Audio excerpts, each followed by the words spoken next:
Sabarimala സ്വർണ്ണക്കൊള്ളയിൽ N Vasu സത്യസന്ധനെന്ന മുൻ മന്ത്രി കടകംപള്ളി സുരേന്ദ്രനുള്ള ബോധ്യം തനിക്കില്ലെന്ന് CPM സംസ്ഥാന സെക്രട്ടറി MV ഗോവിന്ദൻ.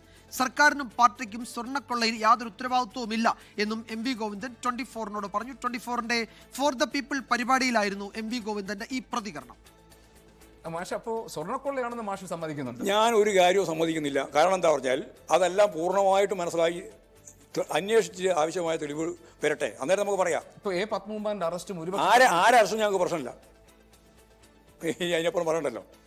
അറസ്റ്റ് ചെയ്താലും ഞങ്ങൾക്ക് പ്രശ്നമില്ല. അന്വേഷിച്ചിട്ട് ആവശ്യമായ കുറ്റക്കാരാണോ അവരെ പേരിൽ നടപടി എടുക്കണം. ഒരു ചോദ്യം കൂടി ചോദിച്ചോ. അപ്പൊ അതിന് സംശയമില്ലല്ലോ. ഇല്ല, സർക്കാരിനും പാർട്ടിക്കും ഇതുമായി എന്തെങ്കിലും ബന്ധം? യാതൊരു ബന്ധവുമില്ല. ഒരൊറ്റ ഉത്തരവാദിത്വമില്ല. ഞങ്ങളുടെ പാർട്ടിയെ സംബന്ധിച്ചിടത്തോളം ഇതിൻ്റെ അകത്ത് ഒരു തരത്തിലുള്ള ബന്ധമില്ല എന്നുള്ളതുകൊണ്ടാണ് ഞങ്ങൾ വളരെ ശക്തിയായ രീതിയിൽ ഇതിനെ കൃത്യമായ അർത്ഥത്തോടുകൂടി വിശദീകരിച്ചത്. അപ്പോൾ അന്ന് മുതലേ പറഞ്ഞുകൊണ്ടിരിക്കുകയാണ്. അപ്പോൾ എൻ വാസുവിനെ കുറിച്ച് കടകംപള്ളി സുരേന്ദ്രനുള്ള ബോധ്യം ഗോവിന്ദൻ മാഷ്ക്കില്ല? ഇല്ല, എനിക്ക് അങ്ങനെ ഒരാളെ ബോധ്യമൊന്നുമില്ല. ഞാൻ ബോധ്യപ്പെടേണ്ട കാര്യമില്ല. ലോകത്തെവിടെയായാലും ഏത് സമയത്തും 24 വാർത്തകളും ഓഗ്മെന്റഡ് റിയാലിറ്റി പാക്കേജുകളും എക്സ്പ്ലെയിനറുകളും വിശദമായി കാണാൻ ഞങ്ങളുടെ YouTube ചാനൽ നിങ്ങൾക്ക് സബ്സ്ക്രൈബ് ചെയ്യാം.